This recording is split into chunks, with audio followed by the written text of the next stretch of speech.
When Shia LaBeouf walked onto the set of Jonathan Roumie's special interview series, the energy in the room shifted, subtly but unmistakably. The audience hadn't come for entertainment. They came for truth, for stillness, for something sacred. And Shia? They expected intensity, a storm weathered, but they didn't know they were about to witness a man unburden his soul. Jonathan was ready, Shia ready, not with punchlines or clever banter, but with presence, with peace. He sat poised, not to command, but to receive. And the moment Shia's eyes landed on the wooden crucifix hanging around Jonathan's neck, the temperature in the room dropped to stillness. What began as a quiet, intimate conversation was about to become a spiritual unveiling. Because in the next few minutes, Jonathan Roumie wouldn't be the one asking the questions. He'd be the one holding back tears. And it all began with one unexpected, fragile sentence. "Can I tell you something I've never said out loud before?" The lights had dimmed gently just moments earlier. The room had already quieted into something deeper than anticipation. Jonathan's soft voice introduced his guest not just as an actor, but as a soul in motion, a man weathered by fire, refined by grace. "The world knows him for his films, but I know him as someone who has met silence and come back with something holy," Jonathan said, the words carrying weight. And then Shia LaBeouf stepped into the light. No designer suit, no Hollywood gleam, just dark jeans, a charcoal shirt, and a presence that felt raw, tired maybe, but real. His wave to the crowd was brief, his smile barely there. His eyes, however, held decades. As he sat beside Jonathan, the applause fell away, replaced by something heavier. No show, no spectacle, just two men and the spirit between them. Shia's voice came soft, slower than expected. "Honestly, this kind of welcome still catches me off guard. I'm not here as a celebrity. I'm just a soul who's survived some things, and I'm trying to do something with that." Jonathan gave a small smile, eyes filled with grace. "That's exactly why you're here." They didn't talk about premieres or fame. They talked about loss, about choices, about what it means to walk through fire and not burn someone else with the smoke you carry. Jonathan mentioned the stories, how Shia had supported young artists, disappeared from the spotlight to live in a monastery, spoken openly about his battles. Shia only nodded. "None of that's noble," he said. "It's just what you do. When you know what pain looks like, you don't want someone else to sit in it alone." There was a hush, the kind that isn't planned, the kind that feels like heaven listening. And then Jonathan asked the question that lingered between them like incense in a chapel. "How do you stay grounded when the world keeps trying to lift you up for all the wrong reasons?" Shia looked down, his fingers interlaced. When he finally spoke, it wasn't rehearsed. It was confession. "Because I know what it feels like to lose everything, to lose people, to lose yourself. When you've been that low, you realize fame doesn't save your soul. It doesn't keep you from breaking." A pause. "My father, he was a hard man. He had power. He had presence, but I lost him. I lost myself too. Drugs, rage, ego. I let the world tell me who I was, and then hated what I saw." Jonathan inhaled quietly, his hand resting lightly on his crucifix. He didn't speak, but his eyes said, "I hear you." Shia continued, "But I've also seen grace, man. I've seen it. It doesn't come loud. It comes soft, like silence, like breath. Every morning now, I wake up and ask myself, am I going to let my pain make me bitter, or let God make me new?" A sacred hush. Jonathan, visibly moved, gripped the cross on his chest. It wasn't habit. It was reverence. "You speak about silence, like it's your sanctuary," he said, barely above a whisper. Shia nodded, eyes never leaving the floor. "It is. That's where I hear him. Not in applause, not in headlines. In the quiet, in the still." Jonathan leaned back, voice trembling. "You ever doubt?" Shia looked up, slowly, steadily. His voice didn't crack. It didn't rise. "Every day. But I've never been alone, even when I tried to run, even when I deserved to be left. He was still there, still is." And just like that, what started as an interview turned into testimony. Jonathan's hand remained on the crucifix. "That's faith," he said softly. "When there's no language left, just breath, just presence." Shia's eyes flicked to the cross on Jonathan's chest. Something stirred. He leaned forward. "Jonathan, can I tell you something I've never said out loud before?" Jonathan didn't speak, just nodded. Shia took a breath, not for show, for strength. "There was a night, a few years back, I was done. Couldn't eat, couldn't sleep, couldn't pray. I didn't want to be here anymore." The audience was silent. "I was scrolling just looking for noise, distraction, something, anything. He swallowed. And I came across a video. It was you. Jonathan blinked. You were talking about pain, about how God doesn't waste our wounds. Jonathan froze. He knew the video, knew the moment. And it wasn't what you said, Shia added. It was how you said it, like you'd lived every word, like they didn't come from you, they came through you. But it wasn't just what you said, Jonathan, Shia continued, his voice quiet but edged with something fragile. It was how you said it, like you'd bled those words, like they didn't come from you, they came through you. His voice cracked slightly, but he didn't stop. And you were wearing this cross, he added, nodding toward the small crucifix resting over Jonathan's chest. This exact one. And I remember thinking, that man believes in something bigger. Maybe I can too. Jonathan looked down slowly at the crucifix, his fingers instinctively curling around it, not for show, but for strength. I watched that clip 3 times, Shia whispered.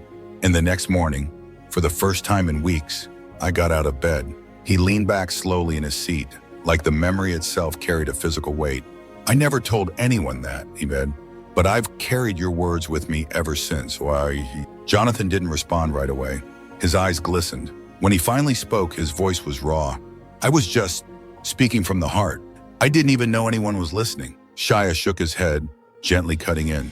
That's exactly the point. You weren't trying to inspire anyone. You were just being you, and that's what saved me. The tears came now. Not for drama, not for effect, just honest. One rolled silently down Jonathan's cheek. Shia looked at him, voice low and reverent. That crucifix you wear, it's not just a symbol, Jonathan. It's a sign, a message. Shia's eyes didn't waver.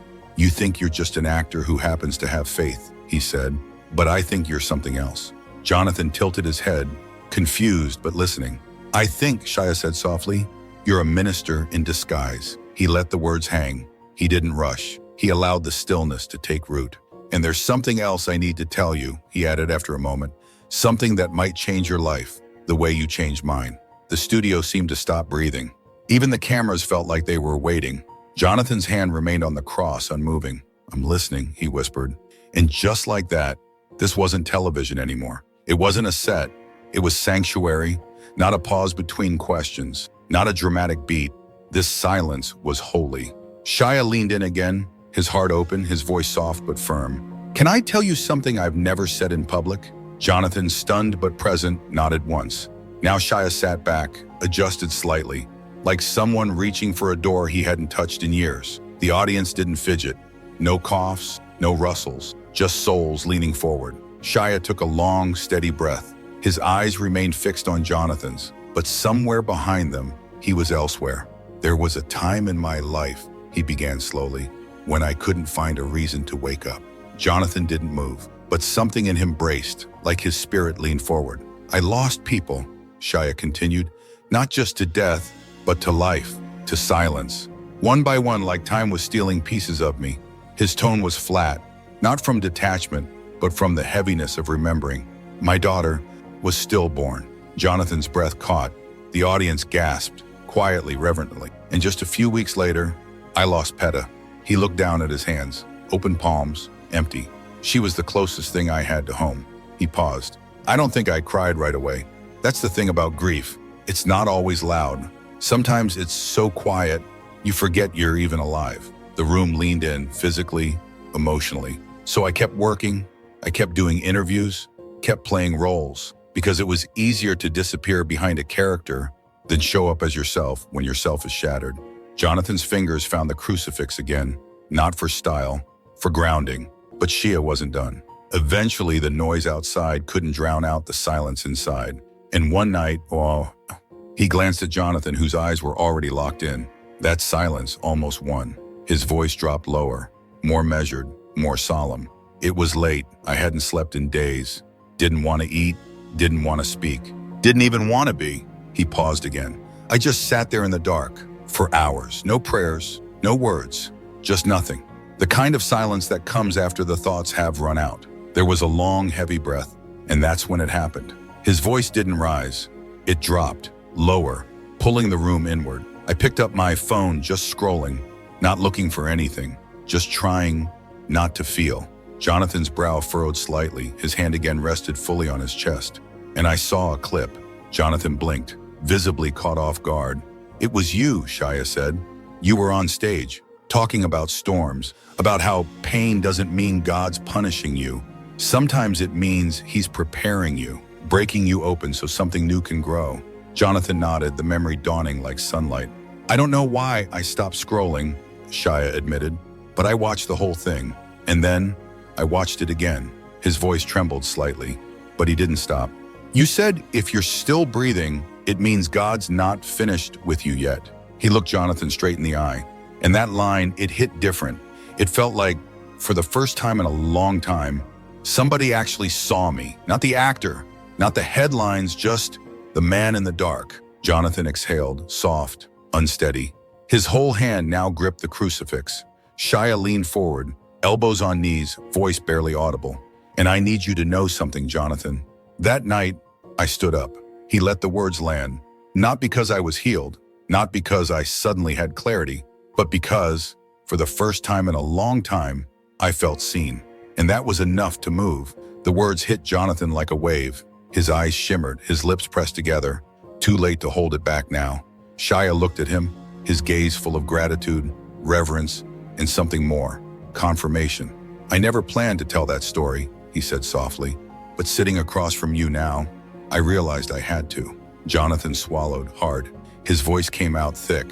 I don't even know what to say. Shia cut in gently. You don't have to say anything. You already did, years ago. He gestured to the crucifix. That's what caught my eye first. Not your words, not your message. It was like a lighthouse in the dark. Jonathan's gaze dropped again. His fingers tightened around the chain. Shia continued. I kept watching that clip for days, not because it fixed me, but because it reminded me, healing doesn't always come from answers. Sometimes it starts with hope, and the studio remained still. Not from politeness, but because they couldn't not be. Some wiped their eyes, others sat frozen, eyes locked forward, hearts cracked open. Jonathan Roumie leaned back slowly, his breath unsteady, chest rising and falling like he was holding something too sacred to speak. You think you're just talking, Shia LaBeouf said softly. Just acting, just surviving. But that night, Jonathan, you were lifting someone who didn't have the strength to stand. Jonathan closed his eyes for a brief moment, letting the weight of the words press into him. I needed to tell you that, Shia continued, because the world sees you as an actor, a storyteller, a quiet believer. But I don't think that's the whole story. Jonathan looked up, still visibly shaken. I think, Shia said slowly, carefully, you're a minister in disguise. There was a long pause, the kind of pause that didn't feel empty, just full. Jonathan's eyes filled again. He didn't shake his head in denial. He did so like a man who was hearing something his soul had always suspected, but never dared name. You ever wonder, Shia asked gently, why people are so drawn to you? Jonathan gave the most honest answer he could. All the time, Shia smiled slightly, a knowing, quiet smile. It's because they're not just hearing your voice, Daddy said. They're feeling your spirit. You carry something sacred. Jonathan let out a short, broken laugh, half joy, half sorrow. I'm just trying to make it, man, he said, like everybody else. And that, Shia said, is exactly what makes it real. You're not trying to be anything else. And that's why you reach people you'll never even meet. He turned his head slightly, as if speaking not just to Jonathan, but to the unseen, the viewers at home, the silent watchers. People in rooms like this, people on phones, people in the dark, like I would. Then he turned back to Jonathan, eyes steady, full of quiet fire. And I know, Shia said, that it's heavy sometimes, carrying that kind of weight, not knowing if what you're doing even matters. Jonathan nodded slowly, visibly moved. But I'm here to tell you, Shia leaned in, voice firmer. It does.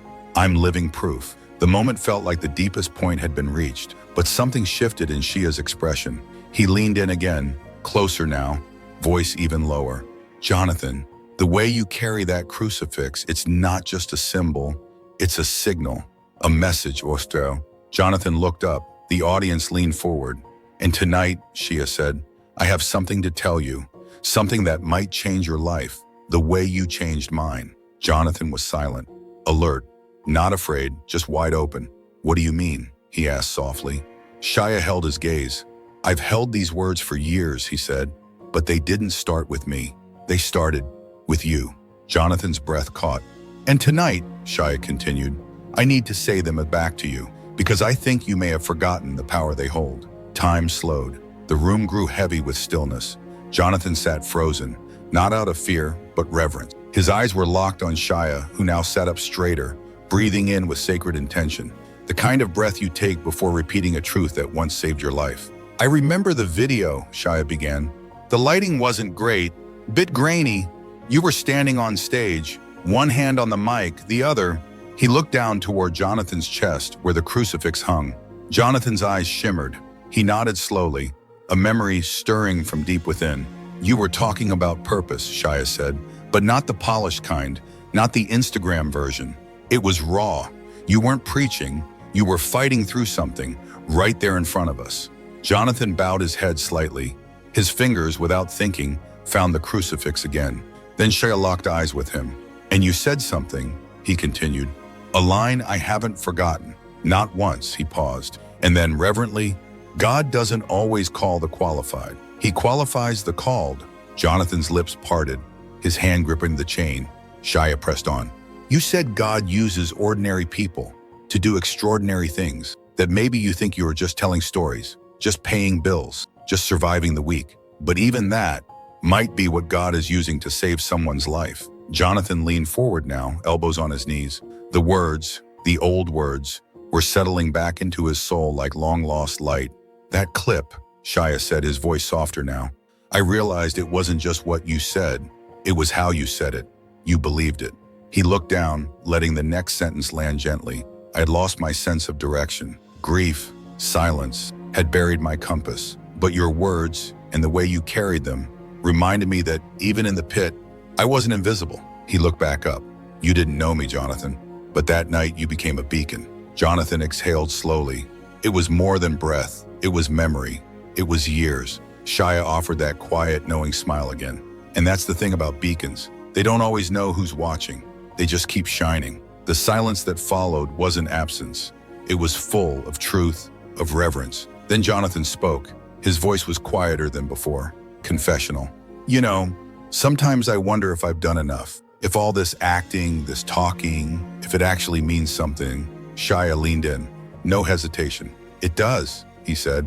I'm living proof. Jonathan shook his head, overwhelmed. I was just trying to survive, man. I wasn't trying to save anyone. And that, Shibwe replied, is exactly why you did. A soft stir moved through the room, a sniffle here, a tear wiped there. The atmosphere had shifted from emotional to spiritual. Jonathan looked out at the audience, then back to Shia. You said something changed in you after watching that clip, he said. What was it? Shia didn't rush. He let the question breathe. Hope, he finally answered.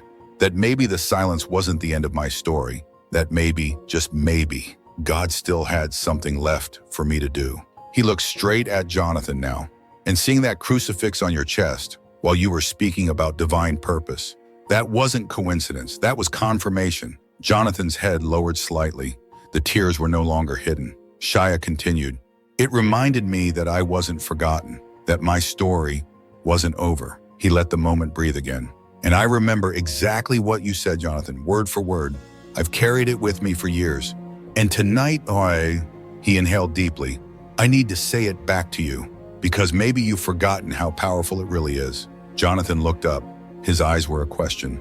Shia took a breath, a sacred one. Sometimes, he said, voice clear, you're not the one being rescued. You're the one doing the rescuing, and you don't even know it. Jonathan's lips trembled. He looked down, then back up again. You think you're just talking, Shia added, but you're not. You're testifying. He leaned back slightly, giving the weight of the moment space to settle. Jonathan covered his face for a moment, not to hide, just to breathe. Then he looked up, eyes glistening, soul wide open. You remembered all that? He asked, voice low, nearly stunned. Shia nodded, once. I needed to, he said, because I wasn't just hearing you, Jonathan. I was being lifted by you. Shia LaBeouf nodded, simply and silently. I needed to, he said, because I wasn't just hearing you, Jonathan. I was being lifted by you. Jonathan leaned back in his chair, hands clasped tightly, like he was holding his spirit together, as if any sudden movement might cause him to come undone. The atmosphere shifted again. This wasn't a set. This wasn't a show. It was healing. Right there, under the lights, between two men who hadn't come to perform, they'd come to testify. Then Shia's voice came again, softer now, lower. And maybe you don't hear this enough, he said, but Jonathan, you matter. He let it breathe. Not for what you do, but for who you are. You carried faith into places where people had none left, including me. Jonathan couldn't respond, not yet. His chest rose slowly, fell slower, then in a whisper, "And today, I have something to tell you," Shia said. "Something that might change your life, the way you changed mine." Jonathan looked up. The entire studio held its breath. He said nothing, only listened. Shia leaned in again, but something had shifted. This time, it wasn't memory speaking. It was the sacred. "I remember every word of that message," Shia said, voice steady. "And I want to say them back to you now. Not just as a reminder, but as a mirror." Jonathan's eyes stayed fixed on his, unmoving, unblinking, and with a calm, reverent tone, Shia began.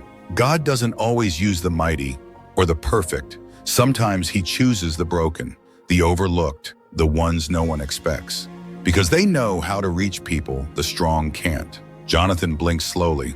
The words landed like a tide, waves he didn't know how to resist, nor wanted to. "You don't need a pulpit to preach," Shia continued. "You don't need a robe to be called. You don't need a church to carry the word." His voice didn't tremble. This wasn't a quote. This was truth. Sometimes your pain is your ministry, and sometimes your quiet, gentle presence, it's just a disguise God uses to send people hope. Jonathan's lips parted, but no words came. He was undone. Then Shia looked at him, not with admiration, but with revelation. "You thought you were just telling stories, just bringing comfort, just being faithful in your lane." He leaned in closer. "But you were reaching hearts. You were saving lives. You were carrying light." He let the silence absorb it, gave the moment room to breathe. And then, gently, almost devastatingly, he added, "You're a minister, Jonathan. You just happen to wear a shirt instead of a collar." Jonathan's head dropped. One hand covered his face. The other gripped the crucifix on his chest. Tears fell, freely. No shame, no hiding, no applause, just silence. Sacred, still, holy. Then Shia said something else, so soft it almost floated past. "The way you carry that cross, it's not just a symbol, it's a signal." He inhaled deeply. "And tonight, I think it's pointing at something bigger than both of us." Jonathan looked up, eyes flooded, lips trembling. Shia inhaled again, steadying himself. "Because tonight, I have something I need to tell you." Jonathan's face shifted, a mixture of awe and fear, anticipation and surrender. Shia leaned in, his voice quiet but unshakably certain. "The way you changed me." Jonathan wiped his face slowly. His hand trembled slightly as he lowered it. Tears still came, but now they came with peace. Shia sat silently across from him, not pushing, just waiting, as if giving the earth itself a chance to go still.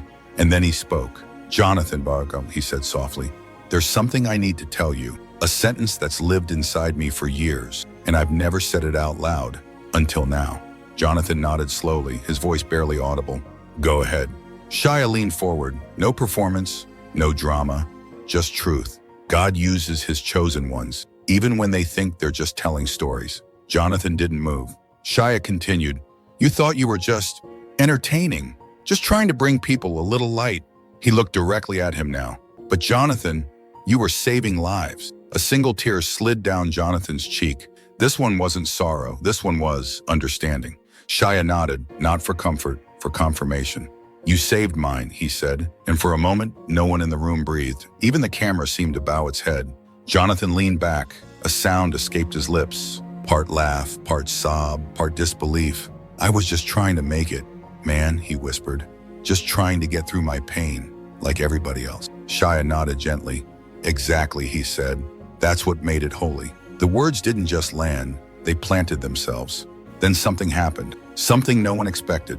Jonathan stood up. His body trembled, not from exhaustion, not from weakness, from something sacred. He didn't speak. He just placed his hand over the crucifix and looked at Shia. Shia rose too, eye to eye, soul to soul, and suddenly, the studio was no longer a room. It was altar space, because what had just unfolded wasn't a conversation.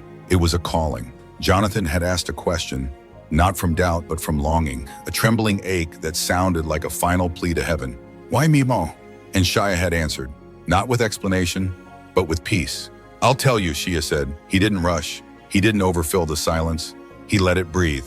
Let heaven finish the sentence. Then softly, because God chooses the unlikely, the ones who've been overlooked, the ones who've bled quietly behind the curtain. He chooses people who know pain because they know how to speak to it. Jonathan didn't move, but something shifted behind his eyes. Not emotion, something eternal. Shia continued, you're not the loudest. You're not the most polished. You didn't go to seminary. You didn't memorize every verse. But God saw your scar and trusted you with a microphone anyway. And then, in the middle of that quiet storm, Jonathan whispered again, but softer this time, broken open. Why me, man? Out of everyone God could have used, why would he pick me? Shia didn't answer right away. He just stepped closer, still, then said gently, I'll tell you. And the studio leaned in, not just for Jonathan, for themselves, because what was spoken next wasn't just meant for one man, it was meant for all of us. Shia LaBeouf didn't respond right away. He just stepped forward, closer, still, then gently, soft enough to feel like it was only for Jonathan Roumie, but loud enough that the room heard it. I'll tell you. The camera pushed in slowly. The audience didn't move. No one breathed. Because by now, everyone understood. This moment wasn't just for Jonathan. It was for them. It was for all of us. Jonathan looked down, voice cracking under the weight. I've thought about quitting before. Walking away from the spotlight, from all of it. Shia nodded.